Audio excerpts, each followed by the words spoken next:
love lives here.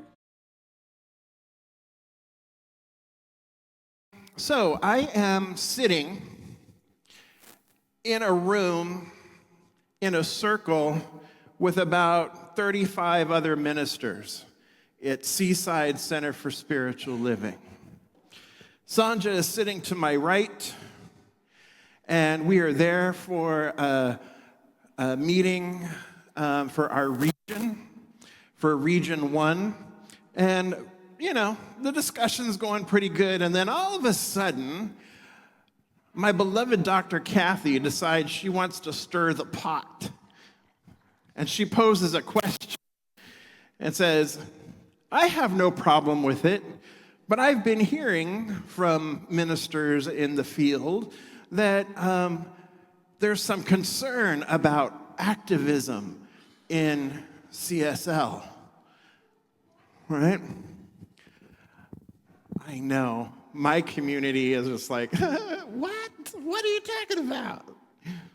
But it started this conversation.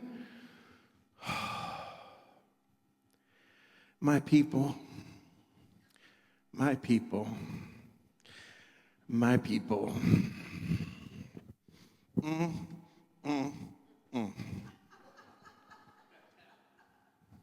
So I'm sitting there breathing, closing my eyes because I am famous or infamous maybe for my infamous eye roll, which I knew was going to happen. So I'm just sitting there breathing, and Sanja later said, I could feel the heat coming off of you.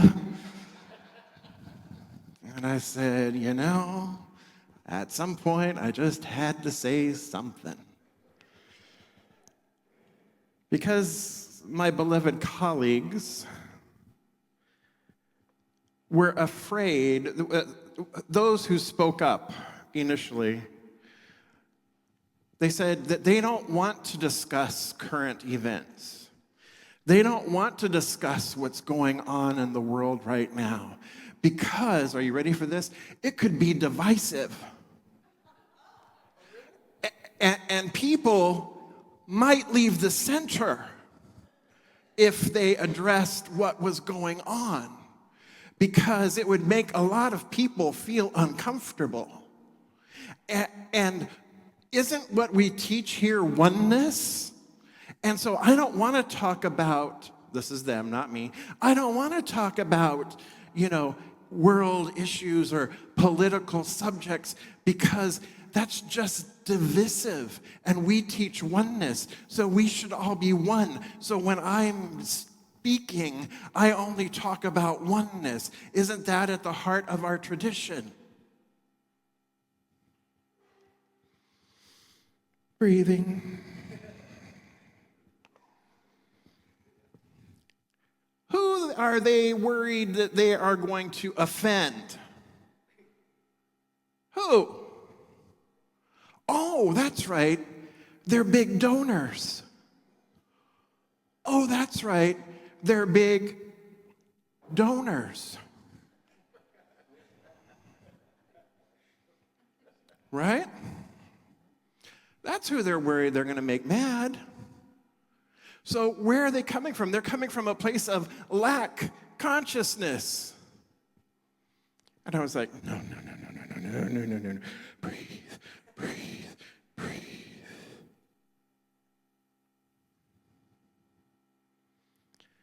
Spiritual bypass for the sake of white fragility. Spiritual bypass for rich white people to feel comfortable with themselves. I know, Frank. Yeah, tell you something you didn't already know. No, I know. I'm right there with you. I know. Take my time. Yep. This is who they're afraid of making mad, because they were afraid that they would have to confront their own biases, their own prejudices, their own racism, because, Ernest Holmes teaches oneness. And isn't the color of everybody's tongue pink? Lord, help me with my people. So there I am, sitting there, wearing one of my t-shirts that, you guys know that I love. And this particular t-shirt happened to say, "Just a white person using his privilege for good."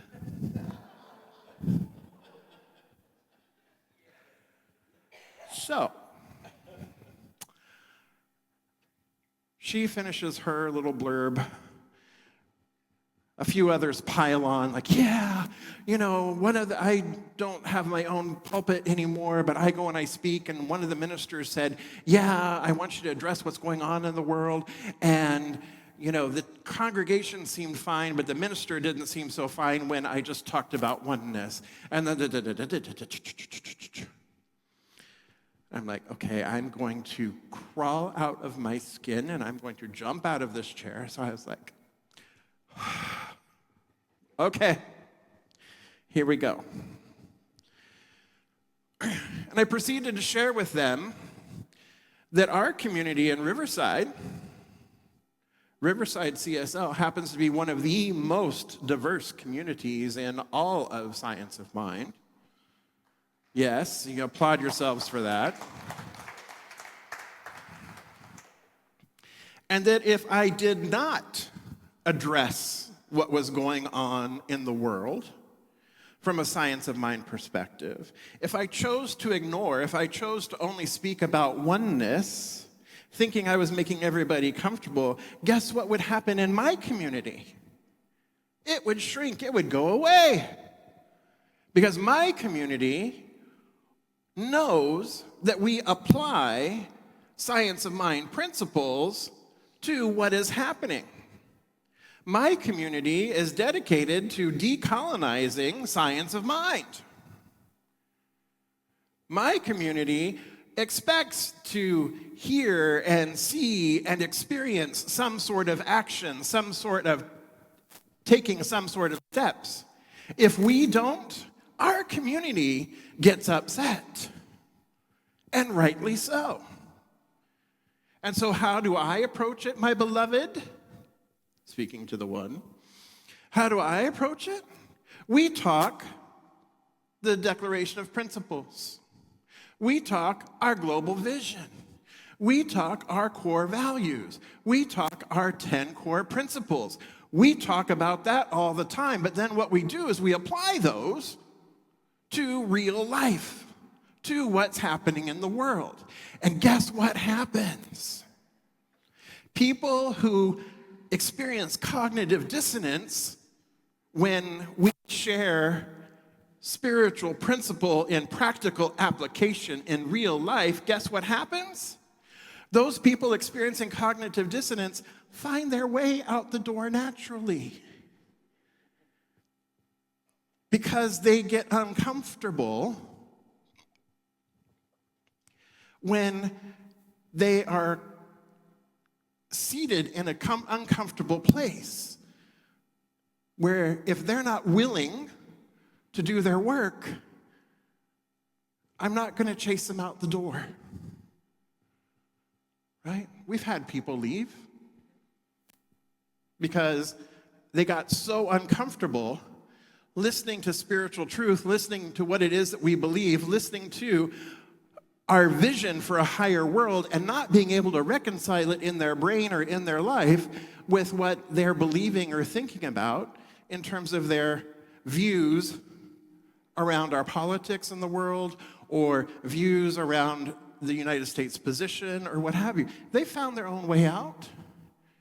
There's plenty of communities that are open and inclusive and welcoming for people who hold narrow views. We don't have to be one of those. Centers for Spiritual Living does not have to be one of those. And then said in my head, because you always think of something after, like when you've lost the moment, there's like, oh, one more thing. said, you know, these people are afraid of action. They're afraid of activism. They're afraid of talking about real life issues. So they're going to go irrelevant. That's fine. But Ernest Holmes took action. They always want to quote, be for something against nothing, right? You know, this is our beloveds in our movement. They want to go to this place of be for something against nothing. Yes, he said that at Sermon on the Sea in the Silmar. But it means so much more. That's a side point. But that's where they go. And I said, well, you know, he also said treat and move your feet, right? Meaning you have to take action. But Ernest Holmes took action when he saw injustice. Remember just last month, we were talking about Third Church. When the Science of Mind magazine moved Third Church down from it being all the list of churches being alphabetized or in numerical order, and they moved it to the very bottom of the list and said colored, right? And what did Ernest Holmes do? Did he just let that slide and like, oh no, we're practicing oneness. I think we should just let that go. Everybody's tongue's pink. No. He went, one, he told Science of Mind magazine what they needed to do, and then he went to Third Church and he addressed it. Right? That's called taking action. That's called activism. That our beloveds who want to sit in their ivory towers with their comfy meditation cushions by the sea want to share or want to deny. But my beloveds, it's precisely this, and this is where it all ties in. And we're like, damn, that was a long story for us to get to this point. But yes, so where this all ties in is we're talking about cracks that let the light in. Cracks that let the light in. Because if we were to try and protect ourselves with the fragility, if we were to try and armor ourselves against what's going on, and we were just trying to put up spiritual armor, we were trying to protect ourselves by not talking about it. One, it's spiritual bypass. Two, it's a great disservice to a greater possibility. But three, when we hide our cracks, we hide our humanity. When we hide our cracks, we hide our humanity. How do you and I get to know each other better? We sit at these tables and we have discussions. We come together in class and we have discussions. We meet around each other's tables when we go to Gourmet for Good, and we have discussions. It's proximity and intimacy that allow us to come together to share our perspective, to share our ideas, to share a greater idea and possibility, not only for our individual lives, but for the collective, for our collective center, our collective community, our beloved community. This is how we come together. We don't try and hide our cracks. We show up with our cracks. We show up with the flaws. We show up with the pains. We show up with our lived experience. And we share it. And we listen. And we learn. And we grow together. Because, my beloveds, it's in the cracks that the light comes in. The light can't get in when you're armored up. It's in the cracks that the light, the truth, can shine in. And likewise, the inner truth can shine outwards. But when we hide those, when we try to deny those, when we try to push them aside or cover them up, we lose our ability to really connect. We lose our ability for connection with one another, but guess where else we lose our ability to connect? Right here, with the divine, connecting with ourselves. So healing is not about creating a perfect body or a new condition, but it is revealing the perfect idea. It's a quote from Ernest Holmes. Healing is not about creating a perfect body or new conditions. It is about revealing perfect idea. And this perfect idea already exists. Wholeness already exists. So what we are invited to do is we are invited to open up and be willing to invite in and be willing to reveal the wholeness that already exists. So whether we're looking at what is going on in our country, what our country is doing in Iran and around the globe, when we look at those conflicts, when we look at the conflicts around the world that we're not participating in, which is few, but when we look at the conflicts around the world, all these are opportunities, all these are cracks for the light to get in, for the light to be revealed, for us to, as conscious beings, as conscious spiritual people, to do our work by finding the places in us where there are cracks, where there is truth that needs to be revealed. And in so doing, as we do our work within us, we are doing the larger work for the world. The world right now is being invited. There's a whole bunch of cracks, canyons, caverns, abysses, perhaps, where light is being invited to get in those places. And you and I are being invited to get in those places, to shine our light in those places, so that a greater healing, a greater revealing of the truth that is may come forth, may emerge from the depths, may emerge from those places that have been long protected, may emerge and create anew. Remember that when consciousness changes, then reality changes. Because what is reality? Reality is just a reflection of our consciousness, yes? So when our consciousness shifts, then change must occur. And it is in the cracks, that transformation takes place. It's in those places where life has been lifing. Maybe life has been lifing you, right?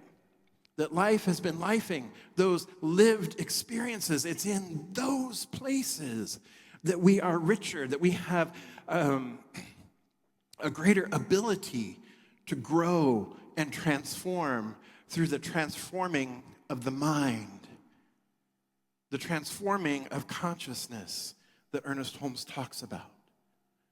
This is where the opportunity for growth and transformation is. So when we see the crack, we can acknowledge the crack, but don't panic about the crack.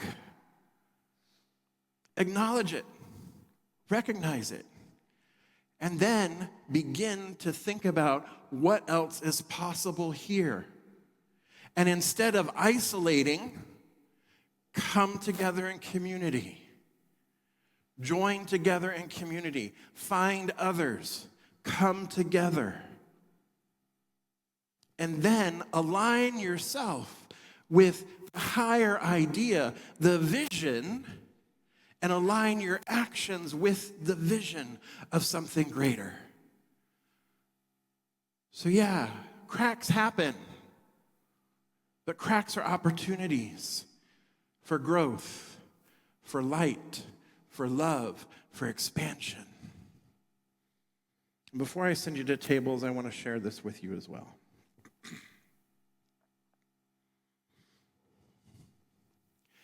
There are times, I know, when you might be there at home thinking, should I go today? I'm tired. I'm depressed. I'm anxious. My body hurts. I'm having trouble at work. I'm having trouble in my relationship. I'm having trouble with my finances. I'm scared. I'm worried about the future. Should I even go? What I will say is it is in precisely that moment that you need to be here. Now, I recognize that some folks don't live in the area, okay? But we do have the Zoom room table open for you at home to be able to join in and to be able to be part of the community. Because when we hide our cracks, we hide our humanity. And when we hide, when we don't lean into our community, then we're losing out. Come as you are. It's all welcome here. Your community is here to support you, to love you, to see you, to witness you in your mess and in your glory. Remember that when we come and we have woes or sorrows or something heavy on our hearts, that when we share that, the burden, the weight is lifted a little bit because you have everybody carrying that with you, distributing the weight of it, much like the shrines that I showed you a picture of a few months ago, where in Japan they have these great big heavy shrines that weigh like 2 tons, and there's all these people carrying it, right? One person can't do it, but the weight distributed amongst many can. This is not about shaming or blaming or anything like that. There was enough of that in our movement back in the 80s and 90s when anybody would catch a cold and they wouldn't come to the center or to any of our centers because people would meet them with, well, what's in your consciousness that created your cold? Let alone something more challenging than a cold. But it's not like that anymore. And this community is not like that. This community is here to love and support and to lift and to meet you where you are at. Not going to push you, not going to shove you, not going to make you do something that you aren't ready to do yet. But we will love you. We will love you. So come. Be here. Be part of this space. Get a hug. For some people, it might be the only hug they receive all week long. Come get a hug. We love you.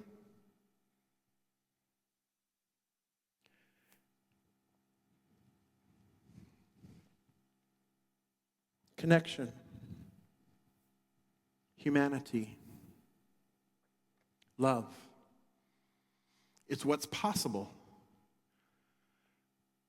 when we don't hide the cracks and we allow the light to come in. So let's move to tables and let's have a conversation about these next 3 questions here for you. So what crack in your life has actually helped you grow? How do you know when the light is getting in? And what helps you feel safe enough to be honest? So those are our questions for the day. For those of you who are at home watching us online, I invite you to jump into our Zoom room. Our Zoom table is now open, and Dinah Williams, practitioner Dinah Williams, is waiting for you there. So make sure you jump into the Zoom room and build community in the Zoom room. We'll see you there. I really admire and I want to honor all of you who shared today so openly from your heart and from your perspective and your willingness to lean in. This is exactly what makes our community so special, is our willingness to do this, our willingness to be vulnerable with one another, trusting one another, exposing our cracks, and allowing the light to come in, allowing others to shine their light in with us, allowing us to shine our light out. So beautiful. So your homework for today, tomorrow, your homework for this week, this is for everybody, but when the world feels tense or frightening or unstable, spiritual practices become even more important, yes? So if you don't think you have time for spiritual practice, guess what? That means you need to double your spiritual practice time, not just, okay?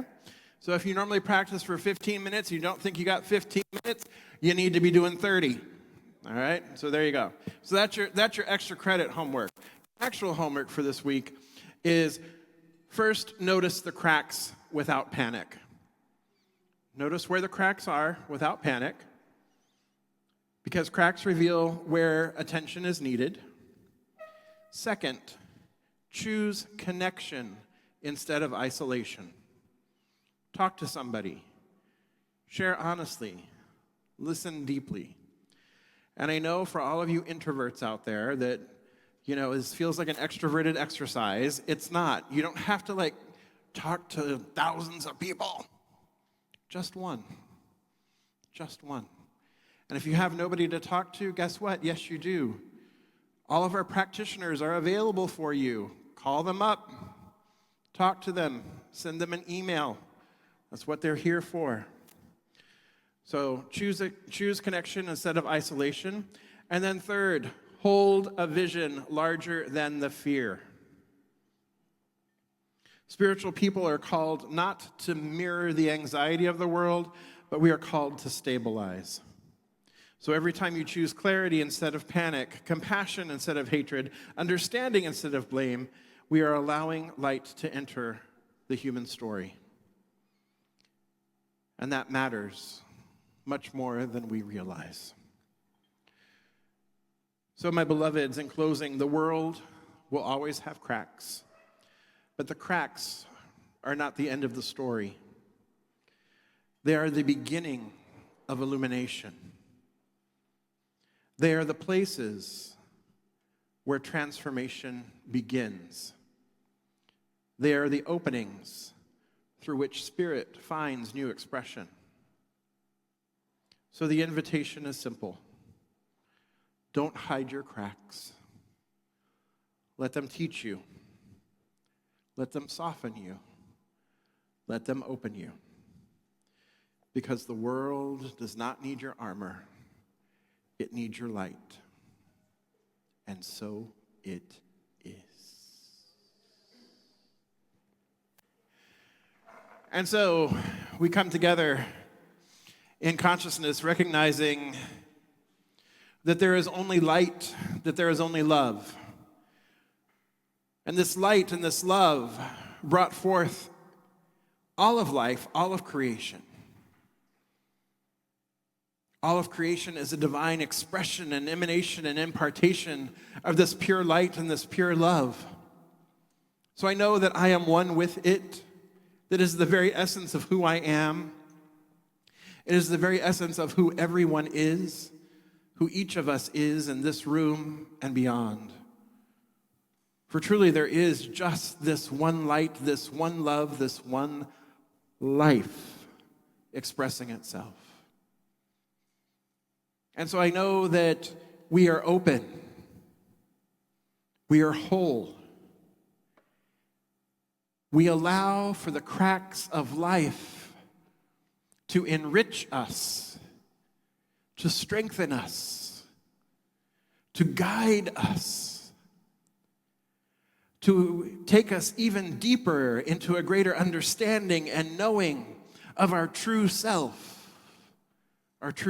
which is the one, our true self, which is the light, the love, the life that is spirit, that is God. And For this I do give thanks. I give thanks for the crooked places.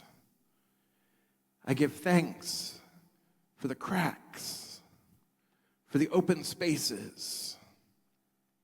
I give thanks for the opportunity for growth and expansion, for a deeper emergence and a greater expression of love. And I release this word, knowing it is so. I let it be, and so it is. And so I invite everybody to stand and let's say this affirmation together.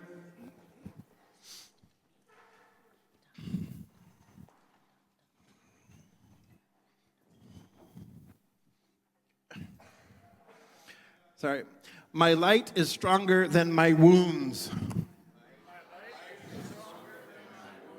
Let's try it again. My light is stronger than my wounds. One more time. My light is stronger than my wounds. Crack-a-lackin'. Crack-a-lackin'. All right. Something wonderful is happening through me right now. There's this thing called love. Love is in my mind. Love is in my body. Love is in everything I do. I am it. I share it. I receive it. And I move love forward because love lives here.